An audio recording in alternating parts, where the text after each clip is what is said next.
Bonjour, merci d'abord à la commission scientifique et notamment à la commission scientifique infirmier et plus particulièrement infirmier pédiatrique de m'avoir invité pour parler de ce sujet absolument passionnant qui est l'UMAC, et je vais vous parler des spécificités pédiatriques de l'UMAC. L'UMAC, c'est l'unité mobile d'assistance circulatoire extracorporelle. Je n'ai aucun conflit d'intérêt. Et mon plan va être en deux parties. Une partie où je vais vous parler des spécificités du transport pédiatrique en ECMO, et une deuxième partie sur notre expérience. Dans les spécificités pédiatriques, je vais parler de 3 points. Un point sur l'historique, un point sur les spécificités réelles au niveau des transports en ECMO, et puis bien évidemment ce qui n'est pas spécifique. Tout d'abord, 4 dates importantes, même si Pierre en a parlé.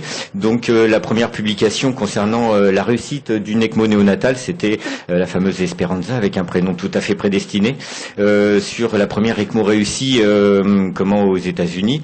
La deuxième date intéressante, un an plus tard, ils ont fait leur premier UMAC, toujours l'équipe de Bartlett aux États-Unis. Il a fallu attendre à peu près 10 ans pour avoir la première étude randomisée ECMO versus ventilation conventionnelle pour prouver que l'ECMO dans les hypoxémies réfractaires avait un large bénéfice au niveau de la survie versus les ventilations et les traitements conventionnels. Une autre date aussi importante qui est la première publication des séries de transport en UMAC de nouveau-nés qui date de 1991. Une petite diapositive concernant l'ELSO, et qui est un registre qui regroupe toutes les ECMO qui ont été faites dans le monde, enfin tous ceux qui payent pour aller sur ce registre-là, et on s'aperçoit qu'en 2008, on avait un nombre d'ECMO néonatal et un nombre d'ECMO pédiatriques qui était largement supérieur à ce que pouvaient faire les adultes à l'époque. Mais ça, bien évidemment, c'était avant l'épidémie d'H1N1 et avant la fameuse étude César, qui a fait que toutes les réanimations adultes, enfin pas toutes, mais beaucoup, essayent de se mettre à l'ECMO. Cette petite revue de littérature de 28 études concernant 28 études d'UMAC. d'UMAC, il y a des centres qui faisaient de l'UMAC pédiatrique et de l'UMAC adulte, et on voit que jusqu'en 2008-2009, on avait énormément de publications plutôt pédiatriques que de publications adultes sur les transports en UMAC. Et puis, bien évidemment, à partir de 2008-2010, les adultes ont largement repris le flambeau avec des séries un petit peu plus importantes. Je reviens toujours sur les publications, avec 3 publications relativement récentes qui sont assez intéressantes. Une qui date de 2014, qui est toujours sur l'équipe de Ann Arbor aux États-Unis, qui ont fait un point sur leurs 20 ans d'expérience de transport en ECMO. Donc ils faisaient de l'adulte et de la pédiatrie avec 221 patients. Et puis ils ont fait aussi une revue littérature de 27 articles concernant des transports adultes et pédiatriques en ECMO, et une revue très intéressante. Un autre papier, parce que ça vous montre ce que peuvent faire certains, c'est nos amis suédois de Karolinska, qui eux, c'est tout simple, c'est un truc absolument complètement fou, ils en sont à plus de 700 UMAC. Donc voilà, il faut savoir qu'ils ont une réanimation qui est complètement spécifique. Ils ont une réanimation où il n'y a que de l'ECMO. Voilà, ils ont une réanimation, où il y a de l'ECMO pédiatrique et adulte, mais il n'y a que des ECMO. Voilà, donc c'est assez fou comme concept, mais ça existe. Voilà, donc dans leur publication, une chose qui est très intéressante, c'était les premiers à réellement lister les complications. J'y reviendrai un petit peu plus tard. Dans cette publication, il y a 2-3 petits trucs intéressants à retirer. C'est qu'un ça date de 2016, donc ils ont vu qu'il y avait à peu près que 4 centres qui avaient plus de 100 ECMO, 100 UMAC à leur actif. Et puis un truc un petit peu anecdotique, mais que je vous cite là, parce que je trouve ça assez fou, c'est il y a une équipe aux États-Unis, quand ils se déplacent, ils sont plus de 15 personnes. Et puis une dernière publication que je trouve intéressante, qui est relativement récente puisqu'elle date de décembre 2016, qui émane de nos amis anglais de Leicester. C'est eux qui ont la plus grande série d'utilisation des fameuses canules à vallon. Ce sont ces fameuses canules qui sont une double lumière, et qui ont comme problématique que dès qu'on bouge un tout petit peu, on a des problèmes de drainage, on a des problèmes, voilà. Et donc eux, ils ont même fait des UMAC avec ces canules à vallon. Ils ont, sur leur série de 2010 à 2014, ils ont fait 170 implantations de canules à vallon, et dont 44 UMAC, et ils ne décrivent absolument aucune complication spécifique à l'utilisation de ces canules à vallon. Qu'est-ce qui peut être spécifique réellement pendant le transport pédiatrique du MAC? La première chose, même si Pierre en a parlé, je reviens juste un truc, c'est que on n'a pas forcément les mêmes indications ou les mêmes critères d'indication. Donc du côté néonatal, on a ce fameux index d'oxygénation qui prend en compte, outre la PaO2 du patient, mais également comment la pression moyenne du respirateur, ce qui est aussi très important, et puis la fameuse différence alvéolo-artérielle en oxygène, qui est aussi un critère très utilisé sur la période néonatale. Sur les indications pédiatriques, qu'elles soient, surtout si elles sont respiratoires, là on va plutôt utiliser, comme les adultes, le rapport P sur F. Par contre, si on est sur des indications hémodynamiques, eh bien on va prendre en compte le score hémodynamique, le lactate et les signes d'hypoperfusion. Sur ce qui est spécifique également aussi, c'est les modalités. On a vu qu'il y avait deux types de modalités, soit le véno-veineux dans les indications respiratoire, soit le véno-artériel, plutôt dans les indications soit hémodynamiques ou cardiaques. Et bien en fin de compte, dans les transports et dans la période et sur les indications néonatales, eh bien on se retrouve à utiliser beaucoup plus de véno-artériel, même dans certaines indications respiratoires. Pourquoi ceci? Eh bien tout simplement parce que le diamètre des vaisseaux fémoraux est tellement petit qu'on ne peut pas assurer une cannulation fémorale de qualité. Et puis et de plus, dans les indications de transport, on arrive quand même souvent dans une situation un petit peu limite et dramatique. On a souvent des indications qui sont mixtes, qui sont et respiratoires et hémodynamiques. Et de plus, quand vous connaissez les problématiques de maintien de la canule à vallon, de la canule double lumière, de la canule unique qui se met en veineux, eh bien on est relativement frileux à essayer de faire un transport avec ce type de canule.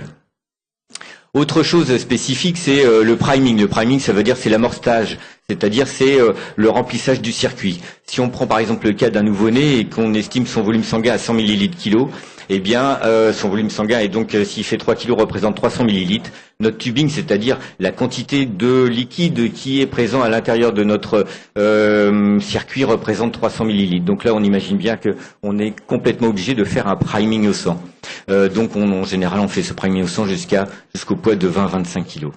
Autre chose spécifique, c'est l'utilisation d'un réchauffeur. Pourquoi je vous parle de l'utilisation d'un réchauffeur? C'est notamment dans les cadres du MAC, tout simplement parce que ce qui a été décrit ou ce que les gens commencent un peu à parler dans les complications, ou ce qu'ils citent dans certaines complications, ce qui revient le plus souvent, ce sont des dysfonctions au niveau de l'électricité, parce qu'on se retrouve avec plus d'électricité dans le camion, ou alors dans l'hélicoptère, ou à un moment donné, il y a un problème électrique. Donc si on se retrouve avec un problème électrique, nous, avec nos réchauffeurs qui n'ont pas de batterie, eh bien on risque des hypothermies qui peuvent être gênantes. L'autre chose aussi qui est spécifique aux UMAC pédiatriques, c'est que on a peu d'indications à faire du percutané contrairement aux adultes, et donc on utilise surtout des techniques chirurgicales. En parlant des techniques chirurgicales, je vais vous juste montrer là où on voit l'insertion d'une canule veineuse, donc qui est insérée à peu près là, bon certes c'est un enfant, c'est un nouveau-né, donc la canule est insérée de 7 cm et demi à l'intérieur de la veine jugulaire interne, mais pour la canule artérielle, on voit bien que l'insertion est aux alentours de 2 à 3 cm, et donc ce qui montre bien la fragilité de la situation et que ça demande une expertise et une attention de tout moment lors des transports en UMAC. Bien évidemment, il y a des choses aussi dans le transport UMAC pédiatrique qui ne sont pas spécifiques et qui sont tout à fait similaires à ce qui se passe avec l'adulte. Premièrement, l'équipe. Quand on refait la revue de littérature, que ce soit les équipes adultes ou pédiatriques, en général, elles sont plus ou moins de 3 à 4 personnes en fonction des équipes. Grosso modo, c'est toujours 3 personnes, on va dire. C'est un chirurgien, un réanimateur et puis une infirmière spécialiste ECMO, que ce soit une perfusionniste ou une infirmière de réanimation formée à l'ECMO. Les moyens de transport, pareil, ne sont pas différents si c'est adulte ou pédiatrie. Le type de pompe non plus n'est pas spécifique à la pédiatrie, sauf depuis quelques années, puisque les Américains au départ utilisaient ce qu'on appelait des pompes occlusives. Pierre en a parlé un tout petit peu, et voilà. Mais ces pompes avaient tout un tas de soucis. Et maintenant, tout le monde utilise des pompes centrifuges. Les complications, il n'y a pas eu de différence au niveau des publications des complications qu'on fasse de l'UMAC pédiatrique ou de l'UMAC adulte. Peut-être certaines complications, notamment décrites par nos amis suédois, mais on peut imaginer que quand leur réchauffeur tombe en panne, ils ont plus de soucis que nos amis italiens, par exemple. Donc les hypothermies ont des conséquences plus importantes. Dans les contre-indications, on a plus ou moins les mêmes, à part celles que qu'a cité Pierre tout à l'heure, qui peuvent être liées à l'âge gestationnel du nouveau-né, mais sinon les indications autrement et du poids, sinon les contre-indications sont les mêmes, qu'elles soient neurologiques ou liées à des troubles d'hémostase. Il n'y a pas de différence non plus dans la gestion du timing, c'est-à-dire que ce soit les équipes pédiatriques ou les équipes adultes, le temps à partir du moment donné où on est appelé et le temps à partir du moment donné où on part réellement et reste à peu près le même. Le temps de stabilisation, le temps sur place, pareil, à partir du moment donné où on a implanté les canules d'ECMO et où on attend la stabilisation du patient avant de pouvoir repartir, là non plus il n'y a pas montré de grande différence, il n'y a pas montré même de différence. Quant à la survie, parce que c'est quand même une question importante, est-ce qu'il y a autant de survie chez les patients qu'on transporte en ECMO que ceux qu'on branche en ECMO à la maison? Eh bien, en fin de compte, là, toujours sur cette revue de littérature des 27 articles faits par l'équipe de Ann Arbor aux États-Unis, eh bien, il nous montre tout simplement que ce soit sur le plan respiratoire ou sur le plan cardiaque, puisqu'ils ont mélangé aussi toutes les revues, donc que ce soit sur les UMAC pédiatriques ou les UMAC adultes, eh bien, on voit parfaitement que au niveau de la survie, on a 70% des deux côtés, on a 30% des deux côtés, enfin voilà.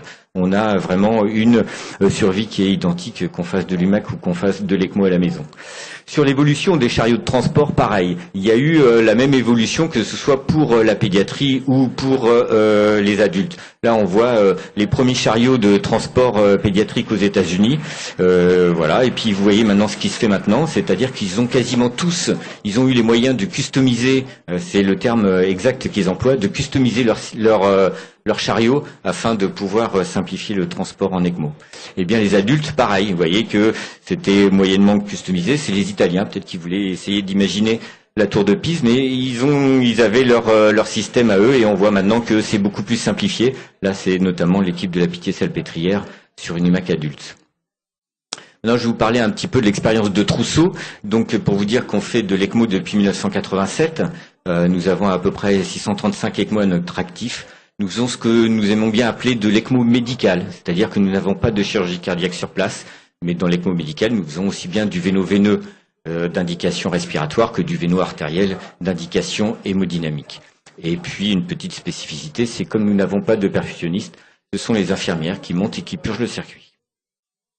Justement, en parlant des infirmières, il a fallu, à partir du moment donné où on a décidé de faire de l'UMAC, de surformer, on va dire, les infirmières. Les surmotiver, il n'y a pas eu besoin parce que on avait à peu près un panel d'une dizaine d'infirmières très motivées où on exigeait simplement qu'il y ait une expérience de plus de 5 ans dans le service de réanimation.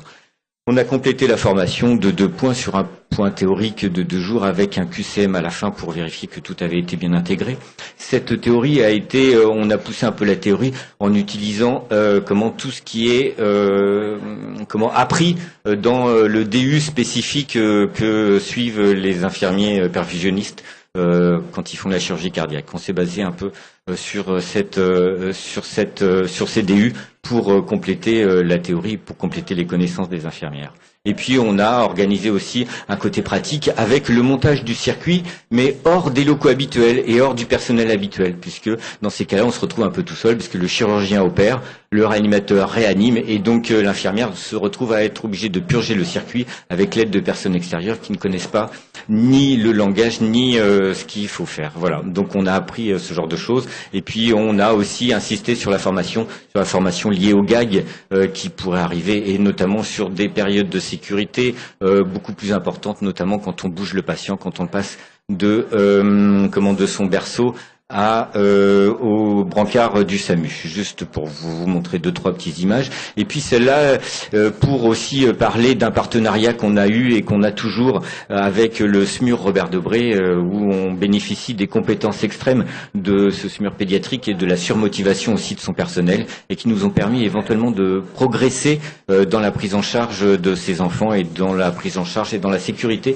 des UMAC. C'est-à-dire que maintenant, ce qu'on essaye de faire de manière systématique, c'est que tout patient qui soit sur une table radiante ou dans un lit, on le soulève, on glisse un matelas coquille, on gonfle le matelas coquille, et puis comme ça peut nous permettre de transporter le patient en toute sécurité vis-à-vis des canules ou vis-à-vis des cathéters centraux sur le chariot du SAMU. Voilà une dernière petite image. de 3 mots sur les résultats. Voilà, depuis 2 ans, l'UMAC, 22 départs, 72% de survie, 17 ECMO véno-artériels. Vis-à-vis du diagnostic, vous voyez que on a beaucoup, les grandes indications sont les sepsis et les ARDS. Juste un petit mot sur les défaillances cardiaques où à 2 reprises, devant un risque éventuellement d'un surtransfert après de notre animation à un centre de cardiologie, eh bien une fois qu'on avait cannulé l'enfant sur place, au lieu de le ramener chez nous, on l'a ramené à l'hôpital Necker, dans un centre ayant de la cardiologie à proximité. Je vous passe sur les critères de sévérité. Pour passer à la conclusion, en 2 points. Premièrement, pour vous dire qu'il y a de moins en moins d'UMAC, même aux États-Unis, qui tournent aux alentours de 10 UMAC par an. Pourquoi? Peut-être, je ne sais pas s'ils font du DV aux États-Unis, mais en tout cas, je sais qu'il y a beaucoup plus de centres. Peut-être ce qui explique qu'il y a moins de transferts. Mais les problématiques perdurent avec beaucoup de transports en véno-artériel et puis toujours pas de consensus sur les sécurités avec les monocanules. Pour la deuxième partie, la conclusion, c'est plutôt en parlant d'avenir vis-à-vis de notre UMAC, c'est de surtout continuer à communiquer avec toutes les réanimations pédiatriques et néonatales, c'est-à-dire toutes celles qui nous envoient les patients, c'est de continuer à avoir ce réseau-là et pour continuer à travailler avec eux, ainsi que, comme l'a dit Pierre, de travailler sur le club ECMO pédiatrique où il y a énormément de choses à faire, énormément de choses à échanger. On espère aussi dans l'avenir avoir des pompes beaucoup plus spécifiques pour le transport, telle la Cardio Help avec c'est ce qu'on a à l'heure actuelle, ce qu'on n'a pas encore utilisé, mais ce qu'on va avoir à l'heure actuelle, c'est-à-dire c'est un circuit 5.0, certes avec une plus grande surface, mais avec du tubing à quart, et qui représente un priming de 300 millilitres, ce qui est exactement la même chose que ce qu'on utilisait auparavant. On a aussi des vues sur des transports en longue distance avec des associations, avec un service de transport et de rapatriement. Et puis bien évidemment, on va travailler sur lister les complications parce qu'on s'est aperçu qu'on avait tous eu lors de nos transports des petits grains qui se sont passés, des petites problématiques qui sont passées, qui certes n'ont pas eu de grosses conséquences, mais qui, mis bout à bout, pourraient avoir de grandes conséquences. Et puis en dernier, bien évidemment, continuer à former les infirmières, que ce soit sur continuer à s'entraîner à monter les circuits et puis à gérer les différents guides, puisqu'on a 3 types de pompes spécifiques. Et puis j'espère dans un avenir que j'espère pas trop lointain, utiliser la simulation, notamment avec la piquée salpêtrière. Je vous remercie.